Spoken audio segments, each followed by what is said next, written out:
நண்பர்களை நீங்கள் பார்த்து கொண்டு இருப்பது உங்கள் கௌசிக் ரிவ்யூ. சரி வாங்க வீடியோக்குள்ள போய் என்ன நடக்க போகுது அப்படின்னு சொல்லிட்டு பார்த்தீங்கன்னா ராஜேஸ்வரிக்கு அனைத்து உண்மை தெரிஞ்சிருச்சு. இதுக்கப்புறம் ஒன்றும் பண்ண முடியாது. இந்த சுடரியை இப்படியே அனுப்பிச்சு வச்சா லாஸ்ட்ல நமக்கு தான் பிரச்சனை ஒரு பக்கம்.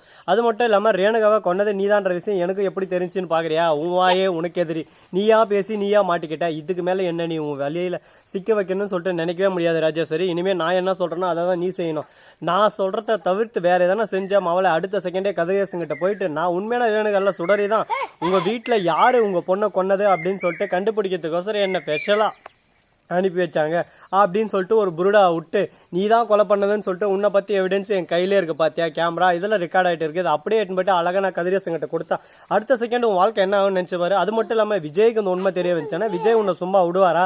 அடிச்சு சும்மா துவம்சம் பண்ணுவாரு. அதுக்கப்புறம் வாழ்நாள்ல நீ திரும்ப விஜயை பார்க்கவே முடியாது. அந்த மாதிரி ஒரு விஷயத்த செஞ்சு விட்டுருவாரு. ஏன்னா அவரு இன்னும் யார் அதை பண்ணது அப்படின்னு சொல்லிட்டு கொலை வெறியில இருந்தாரு. இப்ப ஏதோ நான் வந்திருக்கிறதுனால இப்ப ஓகே அப்படின்னு சொல்லிட்டு இருக்காரு. அப்படி இருந்தாலும் விஜய்க்கு என் மேலே சந்தேகம் வந்துச்சு. நான் உண்மையான சுடரி இல்ல, அதாவது ரேணுகா இல்ல சுடரிதான் அப்படின்ற விஷயம் மல்லி மூலியமா தெரிய வந்துருச்சு. இப்போ நான் என்ன பண்ணுறது ஏது பண்ணுறதுன்னு சொல்லிட்டு தெரியாமல் ஒரு பக்கம் குழப்பத்தில் ஐயோ என் வாழ்க்கையே போச்சு, இனிமேல் அந்த சொத்து சாம்ராஜ்யம் எதுவுமே எனக்கு கிடைக்காதா அப்படின்னு சொல்லிட்டு ஏக்கத்துலையும் துக்கத்துலையும் சோகத்துலையும் வேதனையிலையும் இருந்தேன். அந்த சமயத்தில் அல்வா துண்டு கிடைச்ச மாதிரி நீயா மாட்டிக்கிட்ட பார்த்தியா, மாட்டிக்கணும் ஒருத்தர் அப்படின்ற மாதிரி நீயா வந்து மாட்டிக்கணும். இதுக்கு மேலே எனக்கு கவலையே இல்லை, என் வாழ்க்கை ஃபுல்லாக சந்தோஷமாக இருக்க போகிறேன் அப்படின்னு சொல்லிட்டு பேசிட்டு இருக்காங்க. இதை கேட்டதான் வா நல்ல விஷயம் தான், இது ஒரு நல்ல ஒரு ஆரம்பமாக இருக்குது, நல்ல ஒரு தோற்றமாக இருக்குது. பார்ப்போம் இதுக்கப்புறம் என்னென்ன நடக்க போகுதுன்னு சொல்லிட்டு.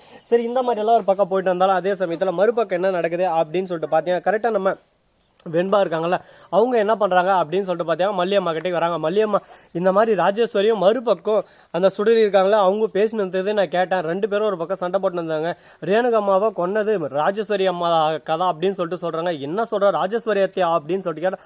ஆமான்னு ஷாக் ஆயிடுறாங்க. ஒரு பக்கம் அப்படியே சும்மா மல்லிக்கு கண்ணுல இருந்து மாலை மாலையா தண்ணி ஒரு பக்கம் வருது. இதை வந்து விஜய் ஓரமா வந்து கேட்டுறாரு. அந்த ராஜேஸ்வரிய சொத்துக்காக இந்த அளவுக்கு எச்சத்தனமா பண்ணி வச்சிருக்காளே, அவளாம் ஒரு பொண்ணா, அவளெல்லாம் என்னன்னு சொல்றதுன்னே சொல்லிட்டு தெரியல. வார்த்தையால அவளை திட்டா எனக்கு வார்த்தையே வரல அப்படி இப்படின்னு சொல்லிட்டு திட்ட ஆரம்பிக்கிறான். உடனே விஜய்க்கு அப்படியே சும்மா உள்ள இருந்து வெளியே ஒரு பொங்குது. போயிட்டு அவளை இன்னைக்கு உண்டுல வேற எல்லாம் பண்ண போட மாட்டான், அவன் மூஞ்செஞ்செல்லாம் ஒட்டிக்கிறான் அப்படின்னு சொல்லிட்டு கோபத்தோடய ஆக்ரோஷத்தோட ஆவேசத்தோடய போக போறாங்க. அந்த சமயத்துல திடீர்னு நம்ம மல்லி அட்டை வந்துடுறாங்க.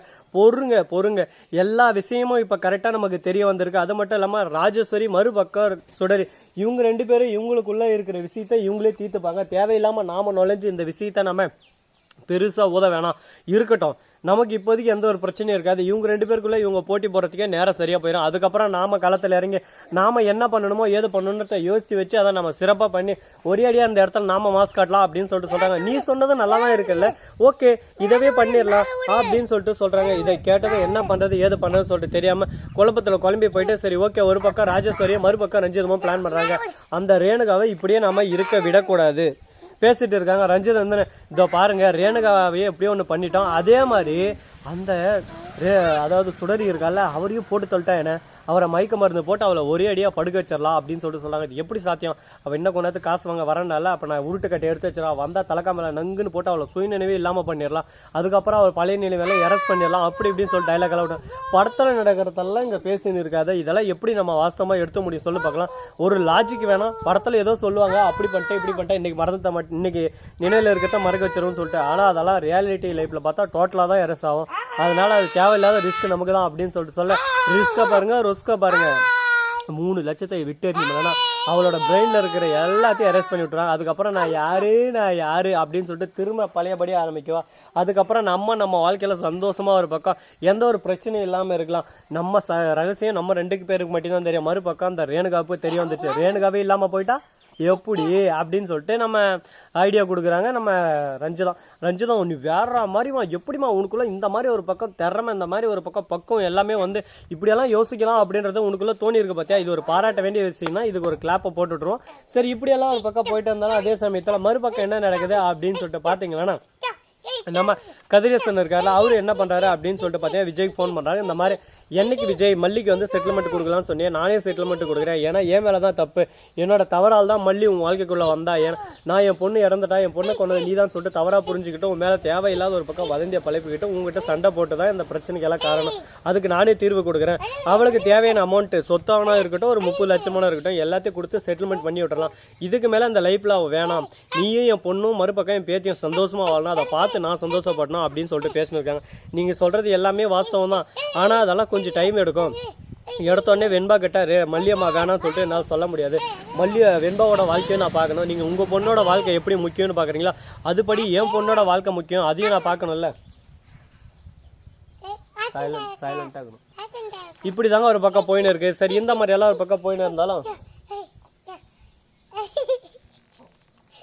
இதெல்லாம் எங்க போய் முடிய போகுது, எதில் போய் முடிய போகுதுன்னு சொல்லிட்டு தெரியலிங்க. ஒரு பக்கம் நம்ம ரஞ்சிதா இருக்காங்களா, அவங்க இருந்து ஒரு பக்கம் நச நச நச நச நச நச நச நசன்னு உட்காந்து இதான ஒன்று பண்ணிட்டே இருக்காங்க. இதெல்லாம் பார்த்துக்கிட்டு ஒரு பக்கம் நாமளும் என்னடா இது இப்படியே நடந்துன்னு இருக்குமா, இதே வாழ்க்கையா இருக்குமா அப்படின்னு சொல்லிட்டு குழப்பத்தில் குழம்பி போயிட்டு வாழ்வே மாயம் இந்த வாழ்வே மாயம் அப்படின்ற மாதிரி புலம்பிட்டு தெரிஞ்சுன்னு இருக்காங்க. சரி, இதெல்லாம் போனதெல்லாம் போயிடுச்சு. இதுக்கப்புறம் புதுசாக தினசாக ஒரு விஷயத்தை ஸ்டார்ட் பண்ண போகிறோம். அந்த விஷயத்துக்கு யார் யாரும் சப்போர்ட் பண்ண போகிறீங்க அப்படின்ற விஷயத்த கண்டிப்பாக நீங்கள் சொல்லி தாங்க ஆகணும். அப்படி என்ன ஸ்டார்ட் பண்ண போகிறோம், என்ன விஷயத்தை பற்றி சொல்ல போகிறோம் அப்படின்னு சொல்லிட்டு பார்த்தீங்கன்னா கிளாரிட்டியாக அழகாக சொல்லிடுறோம். பார்த்தீங்கன்னா நம்ம இனிமேல் வந்து சேல்ஸ் அண்டு நிறைய எக்ஸ்ப்ளோர் பண்ண போகிறோம். அந்த விஷயத்தெல்லாம் உடனுக்குடன் நம்ம நியூஸ் சேனலில் அப்டேட் பண்ண போகிறோம். அதை பார்த்து நீங்களும் ஒரு பக்கம் பிடிச்சிருந்தா சப்போர்ட்டை மறக்காமல் தெரிவிச்சுட்டு போங்க. இந்த வீடியோ பிடிச்சிருந்தா லைக் பண்ணுங்கள், கமெண்ட் பண்ணுங்கள், ஷேர் பண்ணுங்கள், டிங் பெல்லை தட்டி விட்டு போங்க. அப்போ தான் நாம் போகிற அடுத்தடுத்த வீடியோ உங்களுக்கு உடனுக்குடன் நோட்டிஃபிகேஷனில் வந்து கொண்டே இருக்கும். மிக்க நன்றி. தேங்க்ஸ் ஃபார் வாட்சிங். Tata, see you. நன்றி, வணக்கம். வந்து நம்பருக்கு தருக ஓடு ஓடு ஓடு ஓடு ஓடு ஓடு ஓடு. போ.